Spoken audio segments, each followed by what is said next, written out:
आज के इस क्लास में हम कक्षा 7 के विज्ञान से अध्याय 5 बतलाएंगे और इसका नाम है पदार्थ में रासायनिक परिवर्तन।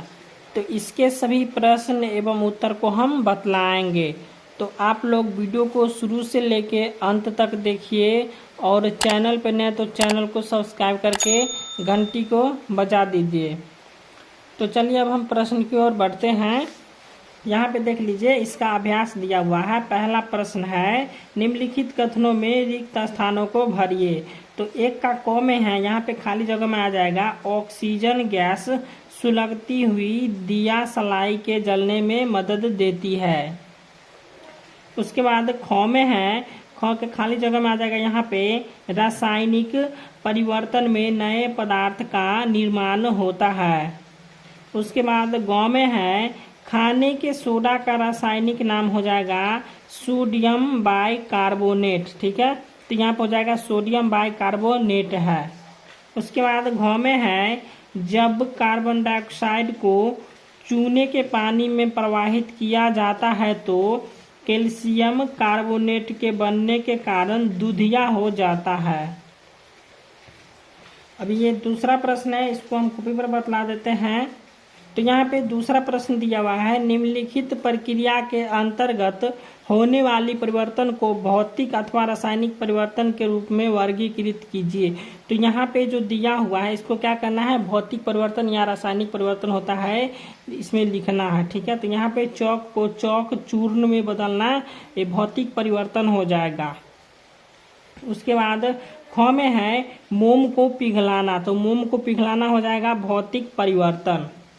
उसके बाद ग में है, भोजन का पाचन। तो भोजन का पाचन हो जाएगा रासायनिक परिवर्तन। उसके बाद घ में है, प्रकाश संश्लेषण। तो प्रकाश संश्लेषण हो जाएगा रासायनिक परिवर्तन, जो है सो प्रकाश संश्लेषण का है। उसके बाद च में है, एल्यूमिनियम के टुकड़े को पीट कर उसका पतल पत्र फाइल बनाना।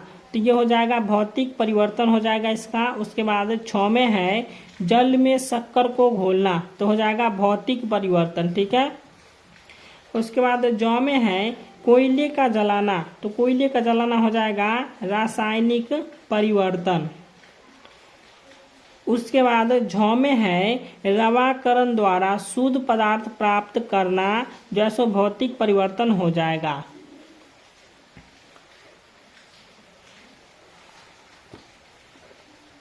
उसके बाद तीसरा प्रश्न है, बताइए कि निम्नलिखित कथन सत्य अथवा असत्य, यदि कथन असत्य हो तो उसे सही करके लिखिए। तो यहाँ पे 3 का क में दिया हुआ है, लकड़ी के लट्ठे को टुकड़ों में काटना एक रासायनिक परिवर्तन है। तो नहीं है, यह हो जाएगा असत्य। उसके बाद ख में है, पत्तियों से खाद बनाना एक भौतिक परिवर्तन है। तो ये भी हो जाएगा असत्य। उसके बाद ग में है, जांचते लेपित लोहे के पाइप में आसानी से जंग नहीं लगती। ये हो जाएगा सत्य। उसके बाद घ में है, मैग्नीशियम के फीते को मोमबत्ती की लौ के पास ले जाने पर यह चमकदार श्वेत प्रकाश के साथ जलने लगती है। तो ये हो जाएगा सत्य। उसके बाद च में है, मैग्नीशियम ऑक्साइड के जलीय विलयन अम्लीय होता है। तो ये हो जाएगा असत्य। उसके बाद चौथा प्रश्न को हम कॉपी पर बतला देते हैं। तो यहाँ पे देख लीजिए, यहाँ पे 4 नंबर प्रश्न है, क्या होता है जब। तो 4 का क में दिया, सिरका में इनो डालते हैं। तो सिरका में इनो डालते हैं तो क्या होता है जब। तो यहाँ पे इसका उत्तर हो जाएगा कि सिरका में जब इनो डालते हैं तो कार्बन डाइऑक्साइड और अन्य पदार्थ प्राप्त होता है। उसके बाद ख में है, नीला थोथा के विलयन में ब्लेड डालते हैं। तो क्या होता है, तो नीला थोथा की विलयन में जब ब्लेड डालते हैं तब नीला थोथा कॉपर सल्फेट और ब्लेड के बीच अभिक्रिया यानी रिएक्शन होता है और विलयन का रंग नए पदार्थ बनाने के कारण आयरन सल्फेट और कॉपर भूरा निक्षेप विलयन के रंग में परिवर्तन हो जाता है। जैसे यहाँ पे लिखा हुआ है CuSO4, हो जाएगा कॉपर सल्फेट और Fe मतलब होता है लोहा। उसके बाद यहाँ पे गिब्स का चिन्ह दिया हुआ है, तो FeSO4 प्लस Cu हो जाएगा। ठीक है, तो FeSO4 प्लस Cu, यहाँ पे Fe, यहाँ पे हो जाएगा SO4, तो यहाँ पे FeSO4। अब बच गया कौन, Cu, तो यहाँ पे आ जाएगा प्लस Cu, यानी कि आयरन सल्फेट, और Cu मतलब हो जाएगा कॉपर। ठीक है, ये प्रश्न समझ गए होंगे। उसके बाद गौ में है लोहे के तवा को नमी युक्त वायु में रखते हैं तो क्या होता है, तो यहाँ पे लिखेंगे लोहे के तवा को नमी युक्त वायु में रखते हैं तो लोहा वायु में उपस्थित ऑक्सीजन और नमी यानी कि पानी युक्त वायु के साथ प्रतिक्रिया करता है और तवा पर जंग यानी कि रस्ट लग जाता है। यह हो गया। इसके बाद घौ में है पोटासियम परमैंगनेट को गर्म करते हैं तो क्या होता है, तो पोटासियम परमैंगनेट को गर्म करते हैं तो ऑक्सीजन O2 गैस और अन्य पदार्थ बनता है। जैसे यहाँ पे दिया हुआ KMnO4, ये हो गया पोटासियम परमैंगनेट। अब जब इसको हम गर्म करेंगे तो क्या निकलेगा, O2 प्लस अन्य पदार्थ, ये हो गया।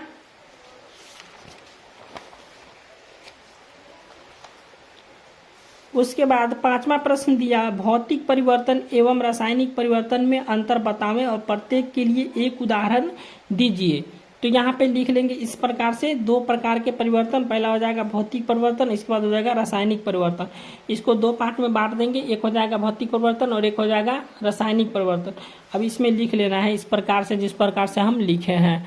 तो यहाँ पे देख लीजिए, तो यहाँ पे एक में लिखे हैं जब किसी पदार्थ भौतिक गुणों में परिवर्तन होता है, और पदार्थ में भौतिक गुणों में परिवर्तन का तात्पर्य होता है उसके आकार, आकृति, रंग, अवस्था आदि गुणों में परिवर्तन होना।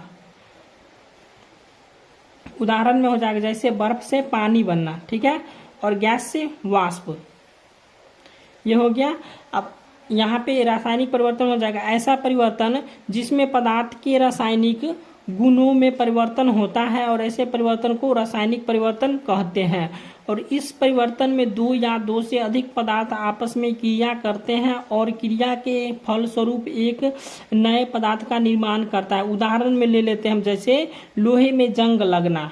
उसके बाद इसका भौतिक परिवर्तन का दूसरा नंबर है यहाँ पे, यह परिवर्तन अस्थायी होता है और यह परिवर्तन अस्थायी हो, ठीक है।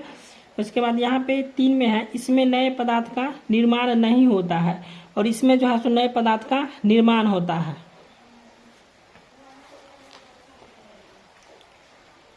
उसके बाद छठा प्रश्न है जंग लगने के लिए आवश्यक कारक कौन कौन से हैं, तो जंग कैसे लगते हैं, लोहे में जंग कैसे लगते हैं। तो यहाँ पे इसका उत्तर हम लिखेंगे कि जंग लगने के लिए ऑक्सीजन और जल अथवा जलवाष्प दोनों की उपस्थिति आवश्यक है, तभी तो जंग लगेगा।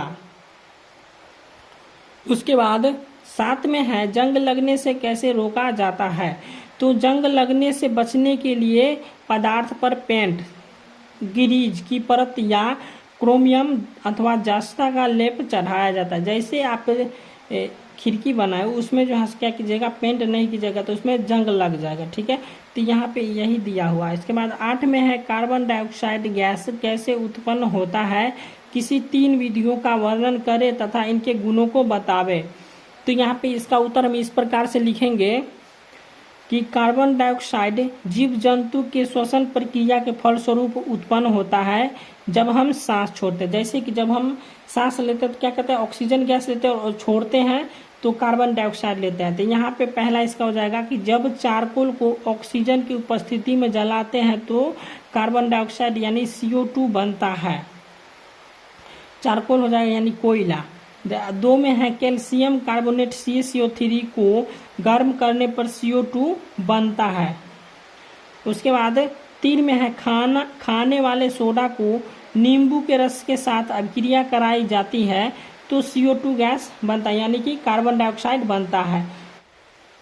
तो यहाँ 9वां प्रश्न दिया हुआ है रवाकरण से आप क्या समझते हैं, कॉपर सल्फेट का रवा कैसे प्राप्त किया जाता है। कॉपर सल्फेट का रवा कैसे प्राप्त किया, जैसे हम समुद्र के जल से नमक प्राप्त करते उसी प्रकार जो है सो कॉपर सल्फेट का रवा कैसे प्राप्त किया जाता है। इसका आंसर देना है। तो यहाँ पे उत्तर में लिखे हैं कि किसी विलयन से पदार्थ के शुद्ध और बड़ी आकार के रवा प्राप्त करने के विधि को रवाकरण कहते हैं। उदाहरण में हो जाएगा समुद्र के जल का वाष्प के फलस्वरूप नमक का रवा प्राप्त होता है।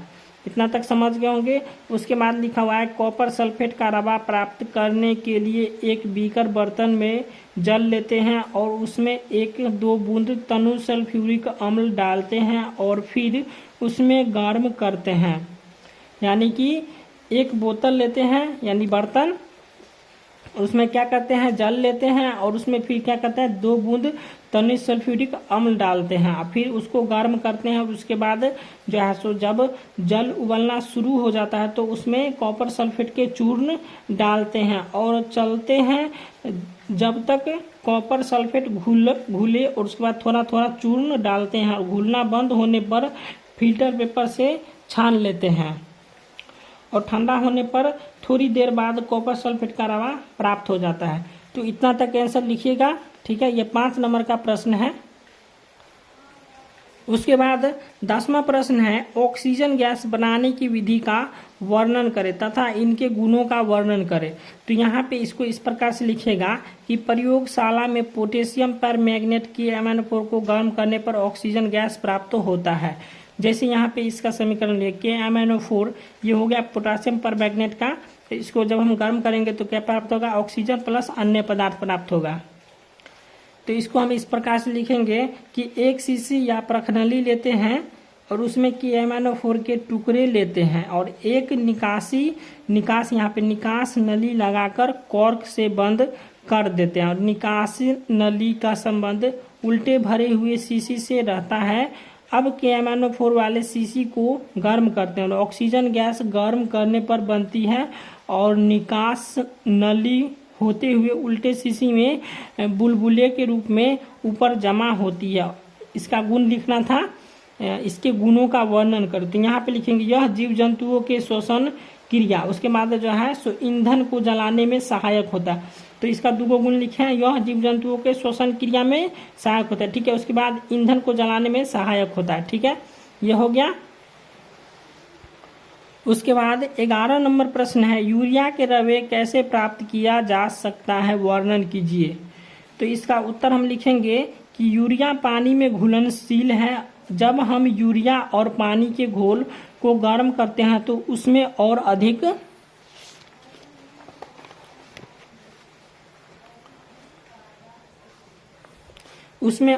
क्या होता है, यूरिया घुल जाता है और ठंडे होने पर यूरिया की अतिरिक्त अघुलित मात्रा जो है रवे के रूप में घोल से अलग हो जाती है और इस प्रकार हम यूरिया के रवे प्राप्त कर सकते हैं। समझ गए होंगे। इसके बाद यहाँ पे देख लीजिए 12 नंबर प्रश्न है समझाइए कि रेगिस्तानी क्षेत्र की अपेक्षा समुद्री तटीय क्षेत्र में लोहे की वस्तुओं में जंग अधिक क्यों लगती है। रेगिस्तानी क्षेत्र की अपेक्षा समुद्री तटीय क्षेत्र में लोहे की वस्तुओं में जंग अधिक क्यों लगती है। तो इसको समझिएगा इस प्रकार से कि रेगिस्तानी क्षेत्र में गर्मी अधिक पड़ती है, हवा शुष्क होती है और शुष्क हवा के साथ साथ लोहे में जंग लगने की प्रक्रिया जो है क्या होती है, धीमी होती है। जबकि समुद्री तटीय में क्या होता है कि क्षेत्रों में हवा की नमी रहता है, यानी कि समुद्र के किनारे जो क्षेत्र होते हैं उसमें क्या होता है, हवा में नमी रहता है, यानी कि हवा में पानी रहता है और लोहा नमी युक्त हवा के साथ जो है तेजी से अभिक्रिया करता है और जंग अधिक लगता है, ठीक है। जबकि रेगिस्तानी क्षेत्र में क्या होता है, पानी नहीं रहता, ठीक है। तो इसलिए यहाँ पे नमी युक्त नहीं होगा। उसके बाद 13 नंबर प्रश्न है आप यह कैसे दिखाएंगे कि दही का जमना एक रासायनिक परिवर्तन है। तो इसका उत्तर हम लिखेंगे कि दूध से दही का जमना एक रासायनिक परिवर्तन है क्योंकि दही बैक्टीरिया के कारण जमता है, ठीक है। तो जब भी दूध से दही बनता है तो उसमें क्या होता है, छोटे छोटे जीवाणु होते हैं, तो उसी को क्या बोलते हैं, बैक्टीरिया बोलते हैं। और दही जमने के बाद दूध अपना गुण खो देता है और दही से पुनः दूध प्राप्त नहीं किया जा सकता। जैसे कोई दूध को हम दही बना देंगे फिर उससे दही से हम क्या करेंगे, दूध बना सकते हैं, नहीं बना सकते हैं। तो दूध का दही में परिवर्तन अस्थायी होता है। तो वीडियो अच्छा लगा तो वीडियो को लाइक और चैनल को सब्सक्राइब जरूर कीजिएगा।